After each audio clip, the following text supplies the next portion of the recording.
안녕하세요. 2024년 10월 가족들과 마카오로 여행 다녀온 내용들 한번 전달드리도록 하겠습니다. 주로 제가 다녀온 숙소들 그리고 식당, 슈퍼마켓, 주변 로컬의 정보들 전달드려보도록 하겠습니다. 지금은 리오 호텔로 가는 길입니다.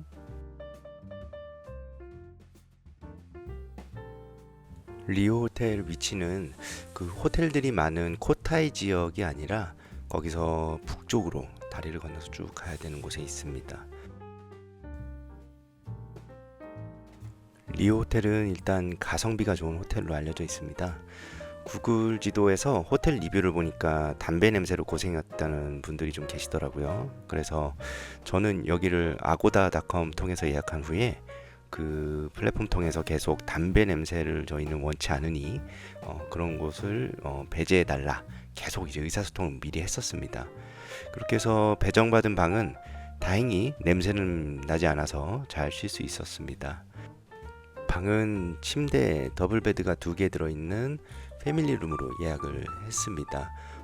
4인 가족이 자기에는 충분한 사이즈였고요. 방도 넓어서 전혀 숙박하고 지내는데 문제가 없었습니다. 대신 영상 보시면 아시겠지만 시설은 그렇게 썩 새롭게 지어진 시설은 아니고 좀 오래된 느낌이 납니다. 이런 것들은 감안을 좀 하셔야 될 것 같습니다. 그리고 바닥이 카펫으로 돼 있어서 저 개인적으로는 그렇게 좋아하는 타입의 객실은 아니었습니다. 그런데 마카오 오니까 코타이 지역의 다른 객실들도 대부분 다 카펫으로 바닥을 처리를 했더라고요. 그래서 이 부분은 좀 어쩔 수 없는 것 같습니다. 에어컨이 객실에 설치되어 있는데 나름 시원하게 바람은 잘 나왔고요. 근데 조금 소음이 조금 있었던 것 같긴 합니다. 그리고 이 호텔의 장점으로는 위치를 생각할 수 있습니다. 일단 모든 분들이 마카오에 오시면 들르는 그 최우선 관광지라고 할 수 있는 세나도 광장까지 1.5km 정도 거리이거든요. 그래서 버스를 타고 세정거장 정도면 갈 수가 있고, 아니면 이동 시간이 충분하고 저희처럼 저녁 시간대 좀 덥지 않을 때 이렇게 이동한다면은 충분히 가족끼리 걸어서 다녀올 수도 있는 거리입니다. 저희는 걸어서 그 세나도 광장이랑 성바울 성당 유적 이런 것들을 잘 둘러보고 올 수 있었던 것이 좋았습니다. 호텔 주변에 카페들도 꽤 있습니다. 한번 방문해 보시면 좋을 것 같고요.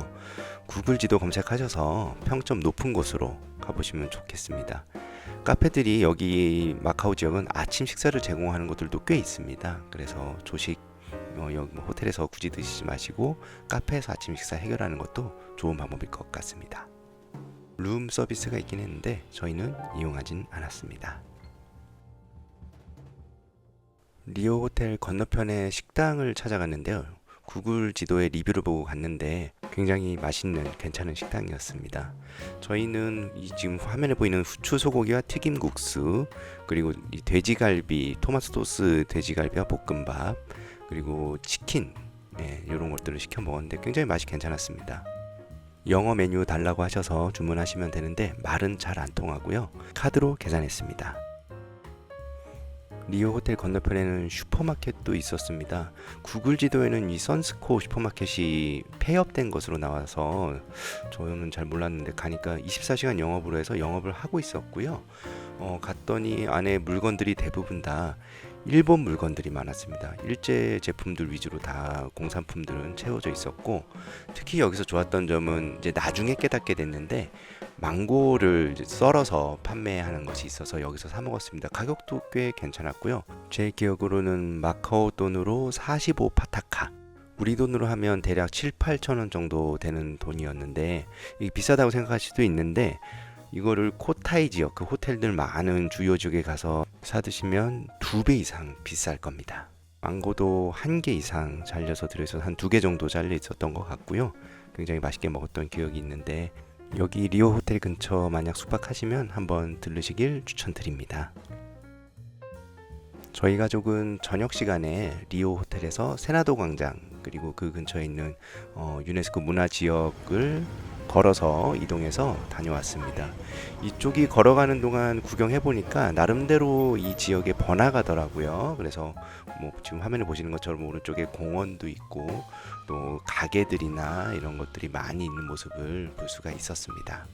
중간중간에 현지식 중국 요리를 파는 식당들도 많이 보였고요. 그래서 나중에 기회가 되시면 이런 곳에서 현지 식사를 해보시는 것도 좋을 것 같다 생각이 들었습니다. 그리고 마카오 지역을 걸어다니면서 느꼈던 것은 이 오토바이들이 주로 다 전기 오토바이가 아니라 실제 내연기관 오토바이들이 많았습니다. 아마 중국 본토와 뭔가 규제가 다르지 않나 싶었습니다. 그리고 가는 길은 이렇게 야경 구경하시면 유명한 그랜드 리스보아 호텔 모습도 이렇게 보실 수가 있습니다. 성 바울 성당에 올라가시면 이 호텔이 또 아주 잘 보입니다. 그렇게 이동을 해서 저희는 유네스코 문화유적지인 세나도 광장 쪽에 도착을 했습니다. 여기는 뭐 유럽 스타일의 광장 느낌인 것 같은데 이렇게 보시다시피 중국 느낌으로 도배가 되어 있는 모습이었습니다. 말 그대로 중국 속의 유럽이라는 느낌이었고요. 이때가 2024년 10월 초가 중국의 국경절 연휴였습니다. 그래서 중국의 주요한 국가 국경일이다 보니 이렇게 중국스러운 조형물도 볼 수가 있었습니다. 성 바울 성당으로 가는 길에 중간에 이렇게 성 도미니코 성당이라는 노란색 벽으로 된 성당도 있으니까 여기서도 한번 사진 찍고 가시면 좋을 것 같습니다.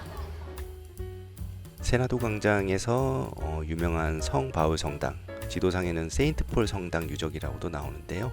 이쪽까지 걸어가는 길이 대략 10분 정도 걸립니다. 그런데 실제로는 여기가 유명한 관광지다 보니까 중간중간에 상점들도 많고 먹을 것도 많고 또 사람들도 굉장히 많습니다. 그래서 여기 걸어가시면서 구경하고 하시다 보면은 좀 시간이 좀 걸릴 수는 있습니다.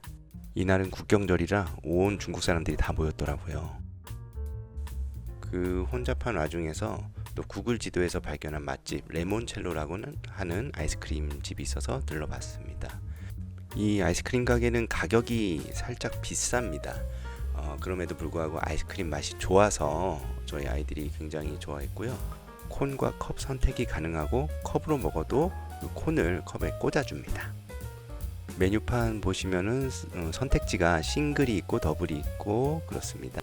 더블로 드시면 45 파타카인데요. 그러면 가격이 대략 7, 8천 원 정도 되는 것 같습니다. 아이들 것을 조금 뺏어 먹어봤는데 저는 초코 레몬 추천드립니다. 그렇게 걸어서 세인트폴 성당 유적, 성 바울 성당 유적에 도착을 했습니다. 제일 유명한 관광지다 보니 사람들이 굉장히 많은데 그래도 널찍한 계단에 이렇게 다들 앉거나 뭐 이동하면서 사진 찍는 즐거운 분위기를 경험하실 수 있습니다. 실제 성당이 예전에 화재로 소실되어서 재건축을 하지 않고 지금은 그 앞쪽에 보이는 벽만 보존하고 있는 상태이고요. 그 성당이 원래 있던 자리에는 또 박물관이 이제 지어져 있다고 합니다. 저희는 저녁 시간에 가서 박물관이 이미 문을 닫아서 가보지는 못했는데 좀 낮에 가시거나 저녁 늦지 않은 시간에 오후 시간 늦게 가시는 분들은 박물관까지 한번 같이 들러보시기를 추천드립니다. 이렇게 보시다시피 그랜드 리스보아 호텔 야경도 잘 보이는 곳이고요. 그리고 성 바울 성당 바로 옆에는 몬테 요세라고 하는 한자로는 대포대라고 되어 있는 곳이 있습니다. 이곳을 가파른 계단을 조금 올라가면 성 주변을 한 바퀴 돌아볼 수 있는 정원하고 산책로가 잘 조성되어 있고요. 지압 돌길도 있어서 아이들과 즐겁게 산책을 즐겼습니다. 밤에는 마카오 야경도 잘 볼 수 있습니다. 그리고 필리핀에서 유명하다고 하는 졸리비라고 하는 치킨하고 햄버거를 파는 프랜차이즈 패스트푸드점에 들렀습니다. 저희가 갔을 때 생일 파티가 진행되고 있었는데 졸리비 캐릭터로 분장한 직원분이 열심히 춤을 같이 추고 신나게 흥을 돋궈주고 있었습니다. 이곳에서 매운 치킨을 시켰는데 저희 초등학교 저학년 아이는 좀 많이 맵다고 잘 먹지를 못하더라고요. 꽤 매콤한 맛이 올라오는데 그래도 초등학교 고학년 이상이나 뭐 어른들이 먹기에는 좀 괜찮았다고 생각을 합니다. 스파게티가 메뉴에 있고요. 이게 유명하다고는 합니다만 그렇게 고급스러운 맛은 사실은 아니고 토마토 소스 맛이 강한 그런 스파게티였습니다. 1일차 마무리하고 2일차에는 리오 호텔에서 조식을 먹었습니다. 조식은 솔직히 구색만 갖춰놓은 그런 느낌이었고 그렇게 만족스럽지 않아서 차라리 주변에 카페나 이런 곳에 조식하는 곳을 찾아가는 게 좋을 것 같습니다. 호텔 수영장을 이용할 수 있었는데 네모난 사각 수영장이고 물이 좀 차가운 편이라 아이들이 살짝 힘들어했습니다. 따뜻한 온수가 계속 공급이 되기는 하는데 전체적으로 계속 식어서 그런지 수온이 좀 낮은 편이었고 또 이게 뭐 고급 호텔은 아니다 보니 자쿠지도 없었습니다. 그나마 여름에는 뭐 이 호텔 수영장 이용하면은 괜찮을 것 같습니다.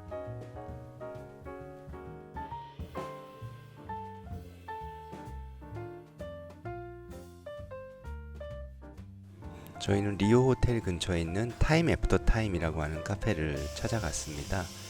커피를 라떼와 아메리카노 이렇게 마셨는데 커피 맛은 뭐 그럭저럭 그냥 평범한 수준이었던 것 같습니다. 그래도 뭐 맹탕이나 탄맛 이런 것들은 전혀 아니고 나름 균형 잡혀 있는 맛이었고요. 레몬티를 마셨는데 홍차 베이스로 선택을 했고 아주 새콤한 맛이 났습니다. 빵들이 굉장히 많았는데 여기서 직접 제빵을 하고 있었고 빵 중에 그 에피 베이컨이라고 하는 베이컨이 들어간 바게트, 조그만 바게트 모양 빵이 굉장히 겉이 바삭하면서 쫀득쫀득한, 속에는 쫀득쫀득한 그런 맛이라서 맛있었던 기억이 납니다. 이 빵 드시기를 강추를 합니다. 요청을 하시면은 빵을 따뜻하게 덮여주기도 하고요, 커팅도 해주기도 합니다. 이때 직원분들이 저희들 편하게 식사할 수 있게 굉장히 도움을 많이 주셨던 기억이 나서 서비스도 좋았던 인상이 남아 있습니다. 저희는 2일차에 아침에 체크아웃을 하고 코타이 지역 호텔로 넘어갔습니다. 이번에 저희가 간 곳은 W 스튜디오 시티 마카오 호텔이었습니다. 이곳은 메리어트 포인트로 숙박한 W 호텔이고요. 최근에 지어진 이 마카오 코타이 지역에서도 최근에 지어진 호텔이라고 합니다. 그래서 뭐 신상답게 깔끔하고 멋진 시설들이 꽤나 만족스러웠습니다. 또 이렇게 룸 컨디션도 더할 나위 없이 만족스러운 상황이었습니다. 여기서 저희 가족들은 실내 수영장을 이용을 했는데요. 꽤나 규모가 크고 그 안에 사우나도 있고 자쿠지도 있어서 뭐 편안하고 따뜻하게 물놀이를 즐길 수가 있었습니다. 특히 그때 수영장 직원들이 굉장히 친절하게 적극적으로 활기찬 모습으로 도와주는 게 인상적이었습니다. 제가 실수로 깜빡하고 그 스마트폰을 선베드에 놓고 왔다가 다시 찾아갔는데 역시 그 친절했던 직원이 저를 기억하고 분실물을 찾을 수 있도록 잘 도와주었던 좋은 경험이 기억이 납니다. 굉장히 칭찬하고 싶은 서비스와 배려심을 느낄 수 있었던 계기였습니다. 이 호텔은 배트맨의 고담 시티를 컨셉으로 잡았다고 합니다. 특히 팔자 형태로 되어 있는 모양이 숫자 8자 모양인 대관람차가 이 호텔 시설 중에 있는데 그쪽으로 가시면은 좀 그런 느낌을 많이 받으실 수가 있습니다. 그리고 이 호텔에는 배트맨 다크 플라이트라는 체험 액티비티가 있었는데 아쉽게도 저희가 방문했던 2024년 10월에는 그게 중단이 되었었습니다. 이번에는 이 호텔의 쇼핑몰에 대해서 좀 안내 드리겠습니다.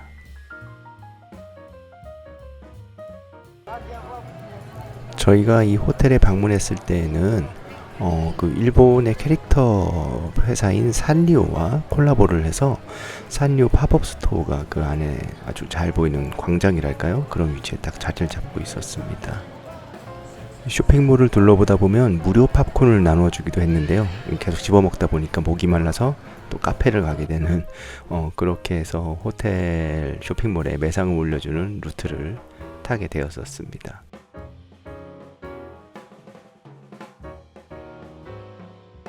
이 쇼핑몰에는 큰 슈퍼마켓이라고 할 수 있는 돈키가 입점해 있습니다. 일본 돈키호테를 거의 그대로 옮겨놓은 모습이고 상품도 거의 대부분 일제였습니다. 흥미로운 쇼핑 장소이긴 한데 상당히 가격이 높아서 좀 여러 가지 사기에는 솔직히 좀 망설여지는 그런 곳이기도 했습니다. 일본 돈키호테를 뭐 여기서도 볼 수 있다, 이런 느낌을 한번 구경해 보시면 좋을 것 같습니다.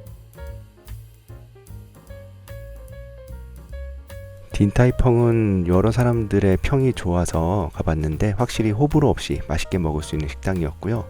가격이 좀 비싸긴 했지만 좋은 선택이었던 것 같습니다. 샤오롱바오도 육즙이 굉장히 맛있게 잘 나오고, 바삭한 돼지고기 볶음밥이라든지 새우 완탕 이런 것들도 다 맛있고 식감이 좋았습니다. 홍콩에서 유명하다는 후일라오샨이 입점해 있어서 망고 음료를 여기서 마셔봤습니다. 한글 메뉴는 좀 번역이 엉망이었는데요. 버블이 들어간 음료는 아마도 크리스탈이라는 게 적힌 게 버블 음료인 것 같았습니다.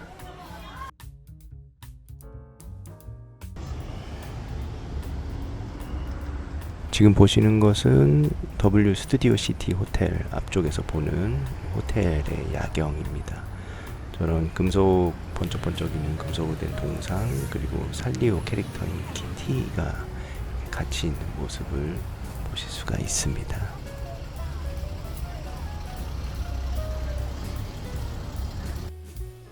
또 저렇게 팔자 모양으로 되어 있는 대관람차도 있어서요, 시간 맞춰서 가시면 탑승도 가능합니다.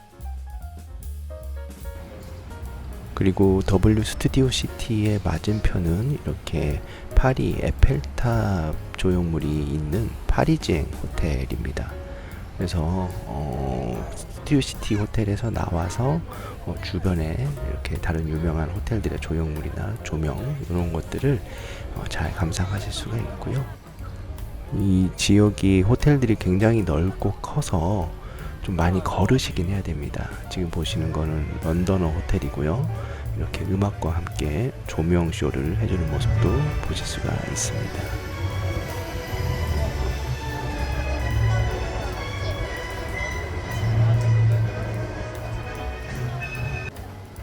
지금 보시는 곳은 파리제 호텔에서 또 맞은편 건너편에 있는 런던어 호텔로 이동하는 육교안 모습입니다. 런던어 호텔은 이렇게 영국 런던의 여러 관광 요소들을 가져와서 관광객들의 눈을 즐겁게 해주고 있습니다.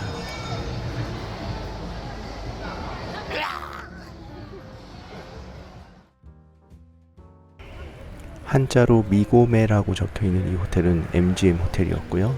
건너편은 그랜드 하얏트 마카오였습니다. 그리고 꽤 걸어서 저희가 도착한 곳은 바로 윈 팰리스 호텔 앞이었습니다. 이곳은 이렇게 조명과 함께 음악이 나오는 분수쇼가 굉장히 유명했고요. 또 누구나 무료로 탈 수 있는 케이블카가 있어서 자유롭게 이 주변을 높은 케이블카 위에서 관람할 수 있는 그런 서비스를 제공을 하고 있는 곳이었습니다. 이때가 주말에 10월 국경절 연휴이다 보니 사람이 엄청 많아서 케이블카를 못 탔습니다.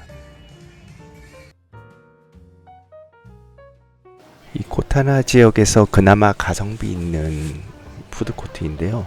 그렇다고 해도 마카오 달러로 60달러 수준, 우리 돈으로 1만원 이상 하는 메뉴들이 대부분입니다. 메뉴 대부분은 중국 요리들이고요. 외국인 입장에서는 솔직히 고르기 어렵다고 느꼈습니다.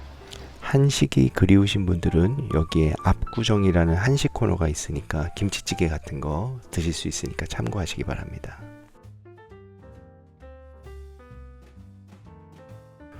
솔직하게 말씀드리면 시간적 여유가 되시면 가능하면 택시 타시고 코타이 바로 위쪽에 타이파 시내로 나가셔서 그쪽에 유명한 식당인 더클링이나 신무이 굴국수 같은 가성비 식당에 방문해서 마카오 달러 35에서 50달러 사이의 식사를 해보시는 걸 추천드립니다.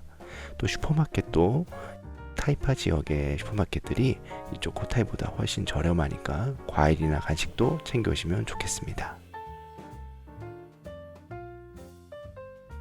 한국에는 없는 해리포터 전시회가 있어서 저희 아이들 둘과 저까지 3명이서 여행사 투어비스라는 곳에서 할인 티켓을 구입했고 10만원 정도의 가격으로 다녀왔습니다.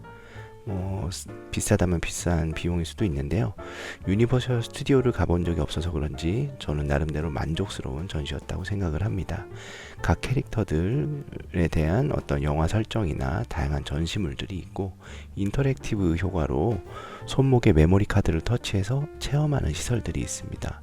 각자 미션이 있는데, 그런 게임들을 성공하면은 자기가 처음에 선택한 기숙사의 점수가 올라가는 규칙이 있었습니다. 오픈 시간은 11시고요. 관람은 빠르게 보면 1시간 정도 걸리는데, 더 천천히 보면 충분히 1시간 30분에서 2시간까지도 소요될 것 같습니다. 앞에 소개드린 WCT 마카오만큼 신상 호텔은 아니지만 5성급의 규모와 시설을 갖추고 있는 이곳 파리지앵 호텔에서 묵었습니다. 지금 보시는 모습은 이때가 마침 국경절이라 이 지역에서 불꽃 축제를 하고 있었는데, 저희가 묵었던 창밖으로 잘 보이는 곳이어서 이렇게 감상하면서 영상을 찍었습니다. 바닥은 카펫으로 되어 있었는데 청소는 잘 되어 있는 편이었고요. 처음 들어간 방이랑 복도에 담배 냄새가 나서 전화를 해서 변경을 요청했더니 바꿔줘서 괜찮은 방에서 숙박을 할 수 있었습니다. 기본적으로 수영장 시설이 아주 잘 돼 있어서 야외에 워터 슬라이드 종류가 굉장히 많이 잘 마련되어 있고, 아이들도 즐겁게 수십 번씩 그 워터 슬라이드를 타면서 신나는 시간을 보낼 수 있었습니다. 이곳에도 푸드코트가 있는데 주로 중국 음식이 많았고요. 그 중에서 페퍼런치라는 식당이 무난하게 한국인 입맛에 잘 맞는 듯 했습니다. 공항 셔틀버스는 이 호텔 1층에 로비 밖에서 타게 되어 있었습니다.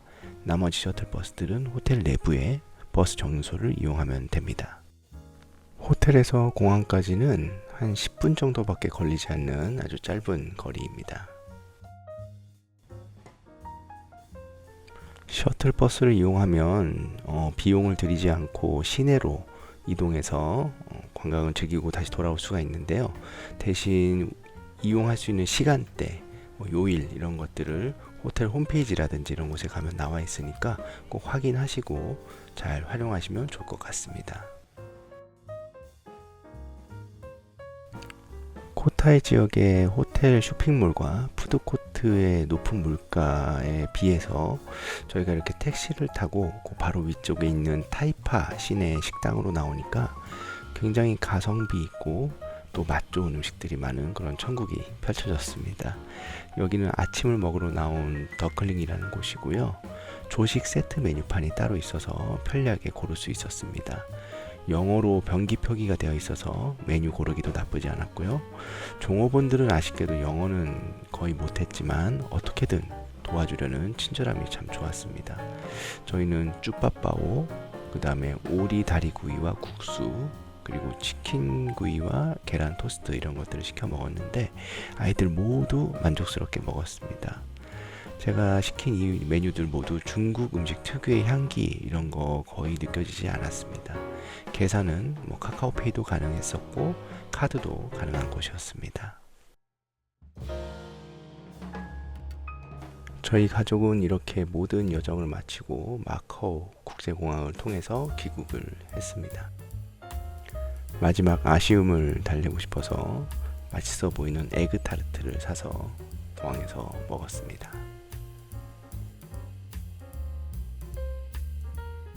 네, 여기까지 해서 저희 가족이 다녀온 마카오 여행에 대한 여행기를 여러분들에게 공유 드렸습니다.